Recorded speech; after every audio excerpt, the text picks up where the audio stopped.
Mangalagiri Janasena party కార్యాలయం ఎదుట high tension వాతావరణం కనబడుతుంది.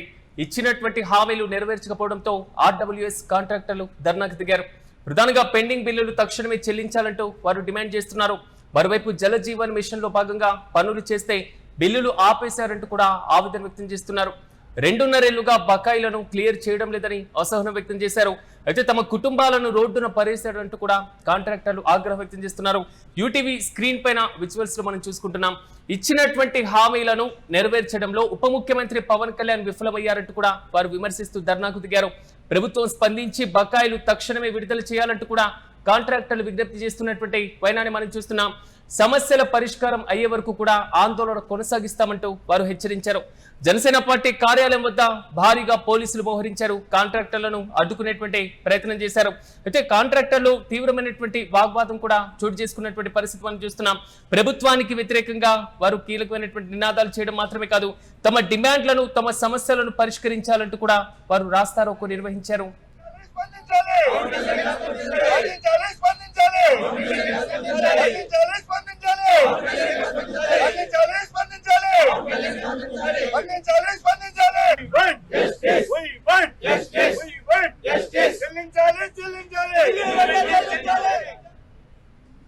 ఇదే అంశంపై మరింత సమాచారం మా ప్రతినిధి వెంకట్ అందిస్తారు. వెంకట్ చెప్పండి, ఆర్డబ్ల్యూఎస్ కాంట్రాక్టర్లు అంటే ప్రధానంగా ఏమేమి డిమాండ్లు చేస్తున్నారు? కూటమి ప్రభుత్వం పైన భారీ స్థాయిలో ఆందోళన దిగాల్సినటువంటి పరిస్థితి ఎందుకు వచ్చింది? అక్కడ సిచ్యువేషన్ ఏంటి? పూర్తి అప్డేట్స్. సిరాజ్, ముఖ్యంగా అంటే ఈ గ్రామీణ ప్రాంతాల్లో తాగునీటికి సంబంధించి రాష్ట్ర ప్రభుత్వం కొంత అంటే ఈ జల్ జీవన్ మిషన్ ఏదైతే ఉందో దీనికి సంబంధించి కొంత అంటే సీరియస్ గా ఫోకస్ పెట్టినటువంటి పరిస్థితి ఉంది. ముఖ్యంగా గ్రామీణ ప్రాంతాల్లో తాగునీటికి ఇబ్బంది పడుతున్నటువంటి రాయలసీమ కానీ ఉత్తరాంధ్రలోని కొన్ని కీలక ప్రాంతాల్లో దీనికి సంబంధించి ప్రకాశం జిల్లాలో కానీ ఇలా కొన్ని కీలక ప్రాంతాల్లో పెద్ద ఎత్తున ఇక ఈ పనులను కాంట్రాక్టర్లకు అప్పగించడం జరిగింది. అయితే పనులు కొన్ని చోట్ల పనులు పూర్తయినప్పటికీ కూడా, అలాగే కొన్ని చోట్ల ఇంకా పెండింగ్ లో ఉన్నటువంటి పనులకు ఆర్థిక ఇబ్బందులు ఉన్నప్పటికీ కూడా రాష్ట్ర ప్రభుత్వం మాత్రం పెండింగ్ బకాయిలను తిరిగి చెల్లించడం లేదు అనేటువంటిది ఇక్కడ కాంట్రాక్టర్లు ప్రధానంగా ఆరోపిస్తున్నటువంటి పరిస్థితి ఉంది. దీనివల్ల తమ కుటుంబాలు అంటే తమ ఇంట్లో బంగారం కూడా తాకట్టు పెట్టి, ఆస్తులను తాకట్టు పెట్టి, ఇళ్లను తాకట్టు పెట్టి ఇవన్నీ కూడా అంటే తమ పిల్లలకు కూడా చేసుకోకుండా మేము కాంట్రాక్టర్లు బయటకు ₹2 వడ్డీకి ₹3 వడ్డీకి తీసుకొచ్చాము అనేటువంటి ఆవేదన వ్యక్తం చేస్తూ తమ బిల్లులను కనుక చెల్లించకపోతే తమకు అంటే రోడ్డును పడిపోతాము, తమ కుటుంబాలు రోడ్డును పడిపోతాయంటూ కూడా ఈ చిన్న కాంట్రాక్టర్లు కాస్త వీళ్ళందరూ కూడా చిన్న కాంట్రాక్టర్లు వీళ్ళందరూ కూడా ఆవేదన వ్యక్తం చేస్తున్నటువంటి పరిస్థితి అయితే కనపడుతోంది. దీనికి సంబంధించి పెద్ద ఎత్తున అక్కడ కాంట్రాక్టర్లు కూడా చేరుకోవడం, దీనికి అంటే పవన్ కళ్యాణ్ కు సంబంధించి పంచాయతీరాజ్ శాఖ కాబట్టి అక్కడ జనసేన కార్యాలయం వద్ద వీళ్ళు నిరసన చేస్తున్నట్టుగా కూడా తెలుస్తోంది. అయితే దీనికి సంబంధించి ఇప్పటికీ అయితే జనసేన కార్యాలయం అటు డిప్యూటీ సీఎం పవన్ కళ్యాణ్ కు సమాచారం కూడా ఇచ్చినట్టుగా తెలుస్తోంది. అయితే అసలు వాళ్ళకి ఎన్ని బిల్లులు ఎన్ని బకాయిలు ఉన్నాయి ఏంటి అనేటువంటి అంశానికి సంబంధించి ఇప్పటికే పవన్ కళ్యాణ్ ఆరా తీశారని కూడా అంటున్నారు. అయితే అక్కడ ఉన్నటువంటి పోలీసులు మాత్రం వీళ్ళకి సర్ది చెప్పి పంపించారు. అలాగే ఈ అంశాన్ని డీల్ చేయడానికి హామీ ఇచ్చేటువంటి ప్రయత్నం చేశారు. ఎందుకంటే వారి డిమాండ్ల పైన, వారి సమస్యల పైన వారు చేస్తున్నటువంటి ఆందోళనకి దీనికి సంబంధించి జనసేనకు సంబంధించి ఒక కీలక నేత వారితో మాట్లాడారు, వారితో చర్చలు జరిపారు. అయితే అది ఎప్పుడు బకాయిలు చెల్లిస్తారు ఏంటనే దానికి సంబంధించి మాత్రం ఇంకా పూర్తి ప్రకటన అయితే రాలేదు. అయితే బకాయిలు మాత్రం ఇంకా జాప్యం జరిగితే మాత్రం తమ పరిస్థితి మరీ అధ్వానంగా మారిపోతుంది, తమ కుటుంబాలు రోడ్డును పడిపోయే పరిస్థితి ఉంటుంది, తాము అంటే వడ్డీలు కట్టలేకపోతున్నాము, దీనివల్ల అంటే పనులను మేము అంటే మీరు అప్పగించినటువంటి పనులను మేము సకాలంలో పూర్తి చేసినప్పటికీ కూడా ఈ విధంగా చేస్తే ఎలా అనేటువంటిది, ప్రభుత్వమే బకాయిలు చెల్లించకపోతే ఎలా అంటూ కూడా వాళ్ళు ఆవేదన వ్యక్తం చేస్తున్నటువంటి పరిస్థితి.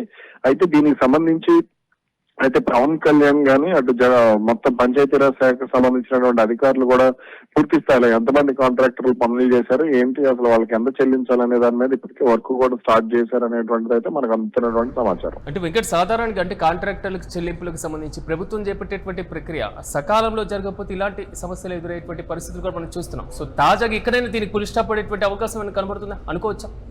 2019లో వైసీపీ ప్రభుత్వం అధికారంలోకి వచ్చే సమయానికి తెలుగుదేశం పార్టీకి సంబంధించి చాలా వరకు కూడా చిన్న కాంట్రాక్టర్లకు డబ్బులు ఇవ్వలేదు, అంటే గ్రామీణ ప్రాంతాల్లో సిమెంట్ రోడ్లు పోసినటువంటి వాళ్ళకి డబ్బులు ఇవ్వలేదు అనేటువంటి ఆవేదన అప్పట్లో వ్యక్తం చేశారు.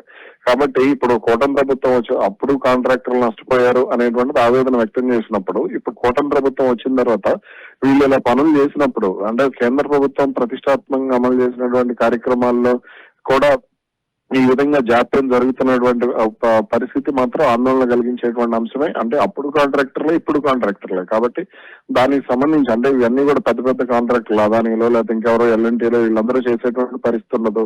చిన్న చిన్న కాంట్రాక్టర్లు చేసేటువంటి కార్యక్రమాలు ఇవన్నీ. కాబట్టి వీటన్నిటికీ సంబంధించి కొంత ప్రభుత్వం దృష్టి పెట్టకపోతే మాత్రం ఆ ప్రక్రియ అనేది వేగవంతం కాకపోతే మాత్రం ఇతర ప్రాంతాల్లో పనులు చేయడానికి కూడా అంటే ప్రభుత్వ లక్ష్యాలు అందుకోలేకపోవడానికి కూడా ఇవన్నీ కూడా కారణమయ్యేటువంటి అవకాశం ఉంటుంది.